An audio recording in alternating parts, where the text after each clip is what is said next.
औपचारिकता निभा रही है। मैं उनके बयान में को थोड़ा अलग रूप में कहना चाहूंगा कि कांग्रेस औपचारिकता नहीं, विवशता निभा रही है।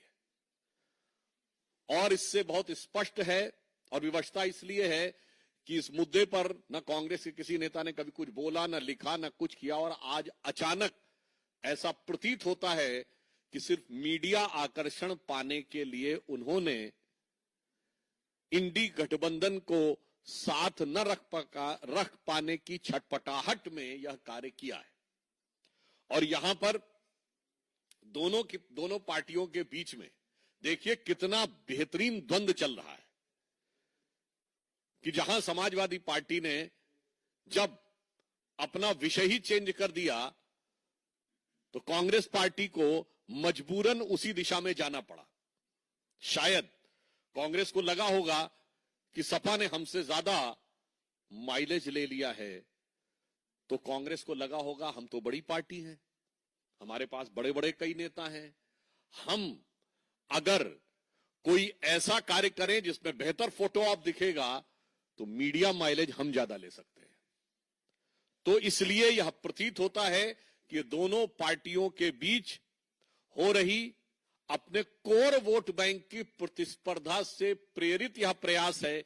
इसमें कांग्रेस पार्टी की तरफ से कोई संवेदनशीलता या कोई सहानुभूति का तत्व दिखाई नहीं पड़ता है। और यह बात मैं इस आधार पर कहता हूं, श्री राहुल गांधी जी, आप नेता प्रतिपक्ष हैं।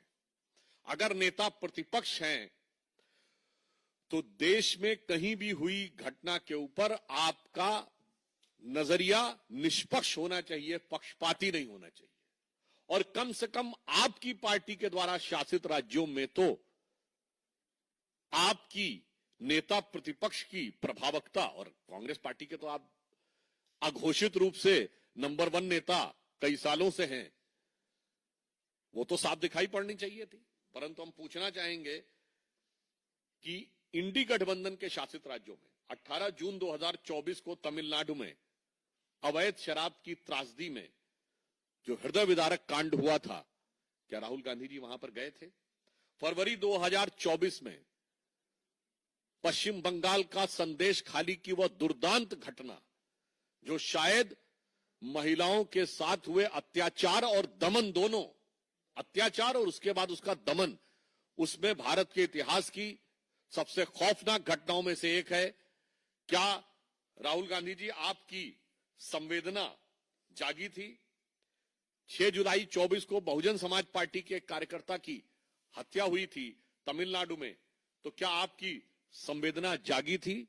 हिमाचल में आपकी सरकार है, 2023 में वहां प्राकृतिक आपदा आई, क्या आपकी संवेदना जागी थी और आप वहां लोगों से मिलने गए थे? इसी वर्ष 9 अगस्त 2024 को कोलकाता के आरजीकर कॉलेज की वो घटना जो हम सब के मानस पटल पर एक गंभीर जख्म छोड़ के गई है, मैं पूछना चाहता हूं कि आपकी संवेदना वहां पर नहीं जागी थी? महाराष्ट्र के परिणाम आ गए, नई सरकार का गठन होने जा रहा, पर 2020 की पालघर की मॉब लिंचिंग, उसके बारे में तो कोई एक शब्द तक नहीं सुनाई पड़ा था। 2022 में करौली में हिंसा हुई थी, तो क्या आपके मन में कोई संवेदना नहीं जागी थी? और अभी वो तो बहुत लंबी फेहरिस्त है, मैं सिर्फ ये बताना चाहता हूं, करहल में एक दलित बच्ची के साथ जो कुछ हुआ था, किसी की कोई संवेदना नहीं जागी थी, किसी ने जाने हाल लेने का भी प्रयास नहीं किया। और मैं राहुल गांधी जी को याद दिलाना चाहता हूं, कर्नाटक में तो आपकी सरकार है, आपके अपने नेताओं के साथ जो होता है उस पर आपकी संवेदना नहीं जागृत होती है।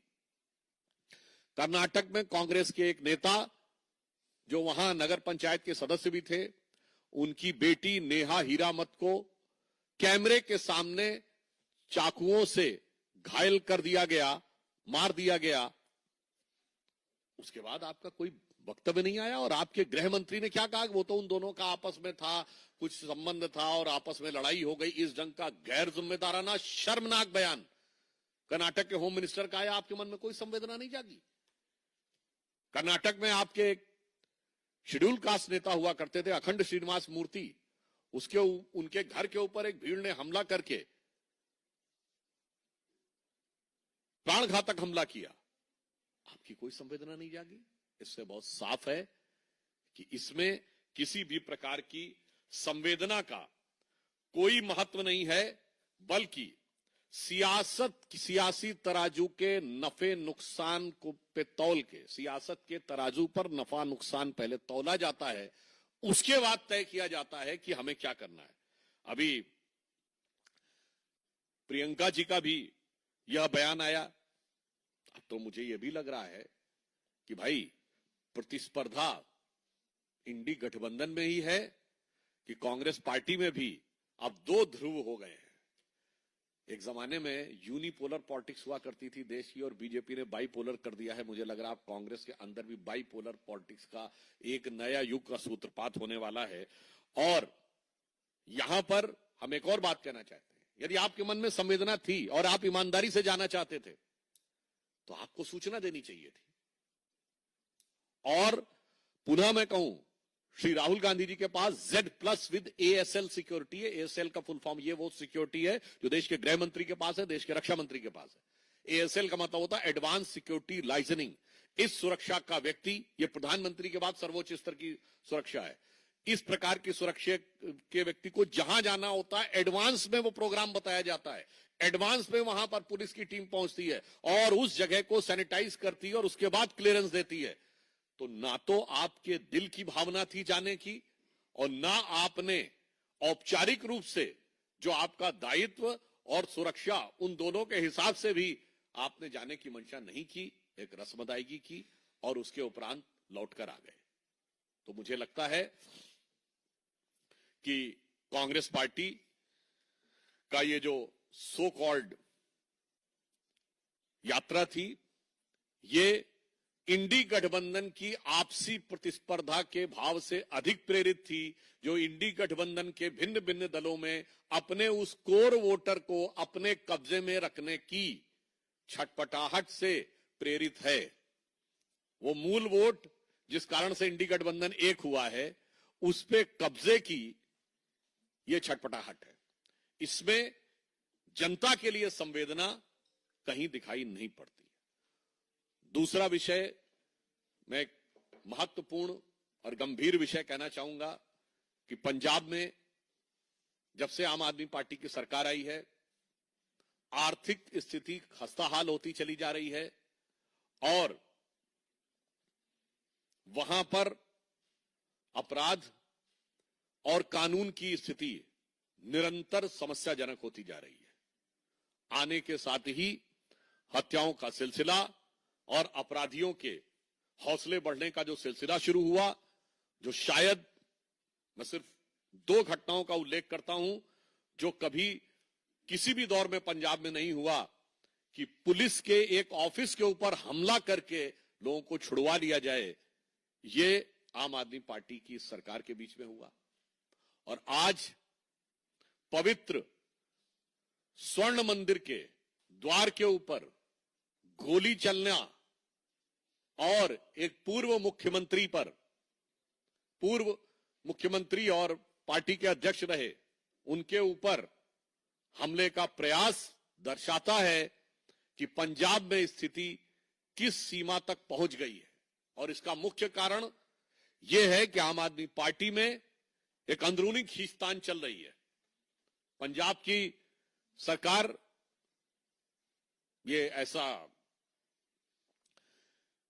मीडिया में जो जानकारी और जो जन सामान्य में जानकारी है, इस कारण से दिल्ली के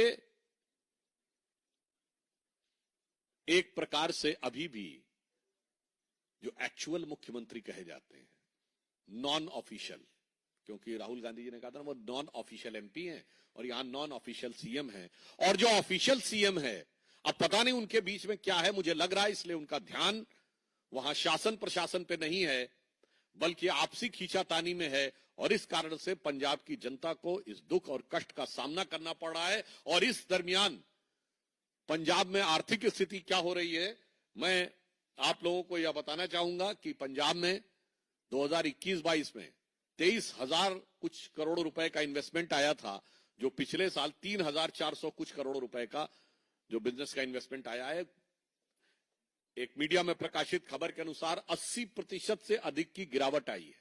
तो एक तरफ वहां आर्थिक निवेश में गिरावट आ रही है और दूसरी तरफ कानून व्यवस्था में गिरावट आ रही है। और आज पवित्र स्वर्ण मंदिर पे हुई घटना हर देशवासी के लिए, हर देशभक्त के लिए निश्चित रूप से बहुत झकझोर देने वाली है और इसका जवाब पंजाब सरकार को देना होगा। धन्यवाद।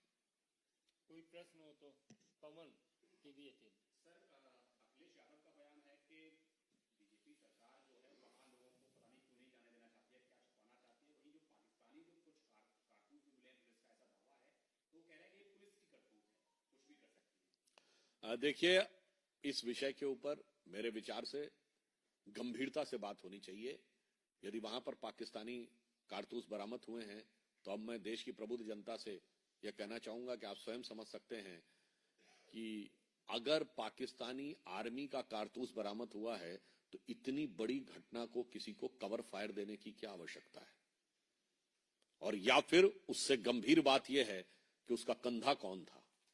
आज इस बात को जांच करने की आवश्यकता, परंतु श्री अखिलेश यादव जी के मुंह से मुझे इसमें कोई आश्चर्य नहीं लग रहा है, क्योंकि ये वही पार्टी है, समाजवादी पार्टी, ये वही मुख्यमंत्री हैं जिन्होंने लखनऊ, फैजाबाद और वाराणसी की अदालत में हुए धमाकों के, आतंकवाद के आरोपियों से केस विड्रॉ करने का फैसला कर लिया था। हाई कोर्ट की फटकार लगने के बाद इन्हें वापस करना पड़ा था। और ये वो पूरा इंडी गठबंधन है जो सिर्फ अपराधियों नहीं, आतंकवादियों के साथ भी खड़े रहते हैं। तो मुझे लगता है कि ये उनका बयान उनकी फितरत के हिसाब से। विनीत। सर, इमरान मसूद है कांग्रेस के सांसद, उनका कहना है कि राहुल गांधी ने जो यात्रा को वापस लिया है, लोगों को असुविधा हो रही थी इसीलिए वापस किया है और 6 तारीख को फिर से जाएंगे, प्रशासन से पहले बात करेंगे और उसके बाद में फिर हो जाएंगे। अगर उनकी बात को तथ्यात्मक आधार पर देखें तो अब राहुल गांधी जी एक उत्तरदायित्वपूर्ण पद पे हैं, संवैधानिक पद पे, तो उन्हें पहले ही बात करके जाना चाहिए था। यानी इमरान मसूद की बात से यह बात एकदम साफ हो गई है कि राहुल गांधी जी का जो व्यवहार था वो गैर जिम्मेदाराना था। और दूसरा, आपने इमरान मसूद जी का नाम लिया तो यहां से तो एक और बात याद आती है, तो वो है ना द फेमस बोटी बोटी फेम, जिन्होंने कहा था मोदी जी की बोटी बोटी कर डालेंगे। उसके बाद भी जलवाए जलाल से भारत की संसद में सांसद हैं और फिर कहता है कि हमें बोलने की स्वतंत्रता नहीं है। मैं उन लोगों से पूछना चाहता हूं, फ्रीडम ऑफ स्पीच का जो लोग वो हवाला देते हैं, इससे ज्यादा उनको कोई चाहिए। और यहां पे एक और बात समझिए, जब उन्होंने बयान दिया था 2014 में, वो कांग्रेस के नेता नहीं थे, समाजवादी पार्टी के नेता थे। और ये मैं कह रहा हूं, कोई जाके चेक कर ले, जिस दिन बयान दिया अगले दिन राहुल गांधी उनको उनके पक्ष में प्रचार करने गए, जबकि वो सपा के नेता थे। उसके बाद उन्होंने उनको कांग्रेस में बुलाया, प्रदेश का उपाध्यक्ष बनाया और अब वो कांग्रेस के सांसद हैं। बस यही तो है वो वाला कट्टरपंथी कोर वोट जिसके लिए दोनों में झगड़ा है कि सपा का था, कांग्रेस की तरफ आया, कांग्रेस से सपा की तरफ गया। दोनों को बस ये लगता है कि जो कल तेरा था आज मेरा है, कल कहीं दोबारा तेरा ना हो जाए। इस बात का तेरा मेरा के बीच का फेरा में दोनों लोग पड़े हुए हैं।